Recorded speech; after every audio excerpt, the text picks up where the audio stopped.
What happens when a wound refuses to heal for 140 years? When every attempt to treat it only makes it bleed even more? The Democratic Republic of Congo stands as Africa's perpetual wound, a grappling injury that has been festering since 1885. And on June 27, 2025, that wound was torn wide open again. In the Polish House of Washington, D.C., foreign ministers signed what they call a peace deal between the DRC and Rwanda. But Nobel laureate Denis Mukwege immediately condemned it as a scandalous surrender of sovereignty. M23 rebel spokesperson Lawrence Kayuka's response was equally chilling. We are still here. We are not leaving the liberated zones. This isn't just a story about peace. It's about the latest chapter in Africa's longest-running exploitation story. This wound is now threatening to infect all of Africa, and the continent's failure to heal Congo is becoming its own death sentence. It's a story about power, minerals, and the new global Cold War. It's about a deal that some are hailing as a breakthrough, while others are calling it a scandalous surrender of sovereignty. We are going to peel back the layers of this agreement, expose the raw geopolitical interests at play, and ask the questions on everyone's mind.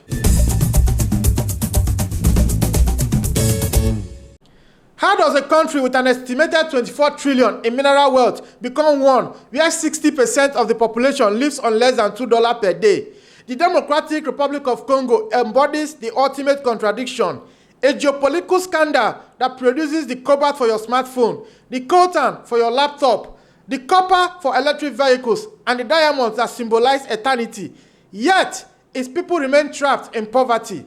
Finance Minister Nicolas Cassidy has revealed that the DRC loses over $1 billion annually to illegal mineral trade, money that could build schools, hospitals, and futures, but instead fuels the cycles of violence. President Donald Trump didn't hide the real motivation behind the Washington deal, openly stating that the U.S. will be getting a lot of mineral rights from Congo. This confirms what Denis Mukwege warned. The agreement legitimizes the plundering of Congolese natural resources. The DRC controls 70% of global cobalt reserves and holds 70% of world's coltan, minerals essential for modern technology. Yet, this wealth has become a curse, deliberately extracted to keep Congo bleeding while the world gets rich. This latest deal isn't healing the wound, but believe it or not, this isn't the worst deal Congo has ever signed. The ones that came before are even more outrageous. What if I told you Congo has been signing its own death warrant for nearly 150 years? The pattern is sickeningly consistent. Foreign powers arrive with promises of development. Local leaders sign away sovereignty for trinkets, and Congolese people pay with their blood. King Leopold's Congo Free State established the template. Forced treaties with over 150 traditional chiefs exchanged vast territories for salt, clothes, and alcohol. The rubber concessions created brutal taxation system where villagers were forced to collect rubber quotas or face amputation, torture, or death. The red rubber system killed an estimated 10 million Congolese, while Leopold's armed sentries enforced collection with systematic violence. Fast forward to modern times. Between 2010 and 2012, Glencore, then the world's largest commodity trader, acquired Congo's richest copper and cobalt mines, Mutanda and Katanga, through a web of shell companies tied to Israeli businessman Dan Gentler, registered in the British Virgin Islands. These entities helped Glencore underpay by more than $1.3 billion, while Gentler allegedly funneled $10 million in cash bribes to Congolese officials. The result, Glencore walked away with near total control, while the DRC got less than 5% of total revenues from its own minerals. Gakamai, the state miner, held a token stake that brought in virtually nothing. These aren't accidents or mistake. They are same imperial playbook, recycled with modern logos and offshore lawyers. The Washington deal is just the latest chapter in Africa's longest-running exploitation story. Why are the world's superpower fighting over a failed state? Because failure was always the plan. The current Washington deal represents the latest round in a new Cold War between the United States and China for critical minerals. China currently dominates global supply chains, processing 65% of world's cobalt and 90% of rare earth elements, giving Beijing immense leverage over the global economy. The US is desperate to counter China's influence And this peace deal is a geopolitical chess move designed to secure American access to vital resources. The agreement's regional economic integration framework is code word for mineral access, creating what Trump called a minerals corridor that bypasses China's control. Rwanda benefits enormously from this arrangement. Despite having limited domestic mineral reserves, the country has reported massive increase in mineral exports, with over 150 metric tons of coltan fraudulently exported from the DRC through Rwanda in 2023 alone. Academia Campbell Musavali has drawn the inevitable comparison. This deal resembles the Berlin Conference of 1884, where European powers carved up Africa for its resources, calling it Berlin Conference 2.0. This isn't about Congo's development, it's about which empire gets to drain its blood next. The patient is dying, while the doctors are fighting over who gets to operate. How do you make peace with an army that isn't invited to the peace talks? The M23 rebels, who control vast swaths of eastern Congo, including key mining areas, were completely excluded from the Washington negotiations, despite being the primary fighting force. This glaring omission reveals the deal's fundamental flaw. You can't heal a wound while the infection is still spreading. M23 maintains control over the Rubaya coltan mine in North Kivu, which produces between $2.5 to $3 million worth of coltan monthly. The rebels impose a 50% tax on all mineral extraction, generating an estimated $300,000 to $450,000 monthly for their operations.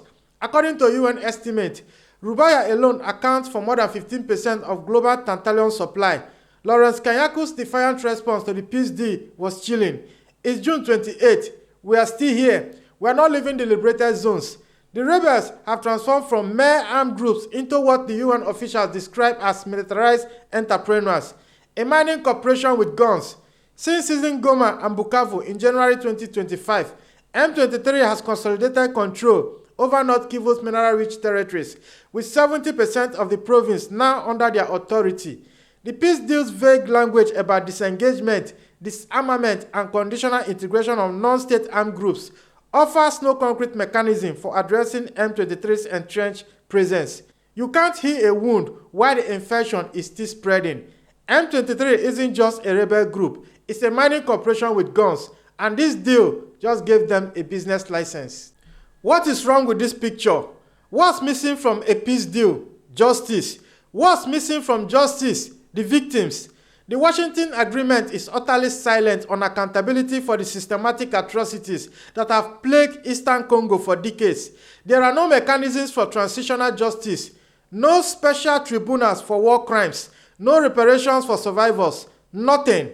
Denis Mukwege, who has dedicated his life to treating survivors of sexual violence used as a weapon of war, condemned this silence as sacrificing justice in order to ensure a precarious and fragile peace. The coalition of 80 Congolese NGOs, known as MOSAC, has categorically rejected the deal for this reason. They see it as a betrayal, a pact that prioritizes resources over human rights and legitimizes decades of impunity. The systematic sexual violence, massacres, and forced displacement that have characterized this conflict remains unaddressed. This silence protests not just the rebel leaders, but their international backers who have armed, funded, and profited from this violence. As Mukwege noted, over 773 bodies were counted in Goma alone following recent fighting, with thousands more injured without adequate assistance. Without justice, this isn't peace. It's organized crime with a diplomatic ribbon. The wound can't heal when the knife is still in it, and this deal just twisted it deeper. What happens when an entire continent turns its back on its bleeding heart? Congo's tragedy isn't just about external exploitation. It's about Africa's collective failure to protect one of their own. The continent has either actively exploited Congo or passively ignored its suffering, creating a pattern of disunity that enables external powers to divide and conquer. When President Tshisekedi needed support, he was abandoned by the East African community after tensions over the EACRF mandate. His absence from EAC summit while attending SADC meetings revealed the depth of regional fractures. South Africa's DRC deployment to support Congo ended in a spectacular failure, with forces withdrawing just as M23 captured Goma and Bukavu. As one analyst noted, South Africa appeared primarily motivated by economic factors and a desire to preserve its regional prestige, despite lacking the required military capabilities. Uganda and Rwanda openly criticized Tshisekedi's approach, with President Museveni offering to mediate with M23, advice that fell on deaf ears. The AU's Rwanda process failed to produce meaningful results, while the joint EAC-SADC initiatives appeared more focused on managing competition between the two regional blocs than solving the conflict. Congo's destabilization affects the entire region through refugee flows, mineral smuggling, and conflict spillover. Yet, African leaders remain divided. As one Rwanda activist noted, as a result, Rwanda can continue its exploitation with minimal resistance and benefit economically, while the DRC is mired in conflict. Congo isn't just Africa's wound, it's the test of whether Africa can protect itself. As long as Congo bleeds, Africa will never be free. This deal proves that we are still failing on that test. Every wound reaches a point, heal or die. Congo and Africa have reached that point. The choice before us is stark: genuine sovereignty or continued exploitation, African unity or perpetual division, healing or death. The Washington deal represents everything wrong with how the world treats Africa, a continent rich in resources but poor in sovereignty, blessed with wealth but cursed with weak institutions, full of potential but trapped in external manipulation. The 80 Congolese organization of Mossack have issued a clear demand: full transparency, democratic participation, and accountability for past crimes. They understand what international powers refuses to acknowledge. Without justice, there can be no lasting peace. Without African solutions, there can only be African exploitation. The international community must choose between supporting genuine African development or perpetuating resource extraction. Companies must decide between responsible sourcing and blood minerals.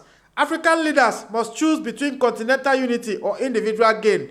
The Congolese people deserve better than another century of exploitation disguised as development. They deserve a peace built on justice, not on a deal that legitimizes plunder. Congo's mineral wealth should serve Congolese development, not foreign shareholders. The choice is ours. The time is now. Either Africa learns to heal its wounds or it will continue bleeding until it dies. Congo's liberation is Africa's liberation, and both depend on our willingness to demand better than the same old betrayers wrapped in diplomatic language. This is Frontline Africa. Congo's wound is Africa's wound, and only by healing Congo can we heal the continent. If you value truth unfiltered and power reframed from an African lens, truth that exposes how our resources are stolen while our people suffer, truth that demands justice over profit. Subscribe, like, and drop your thoughts in the comments. The time for African solution for African problem isn't just a slogan, it's a survival strategy. I am Ezekiel Enejeta. See you in the next one.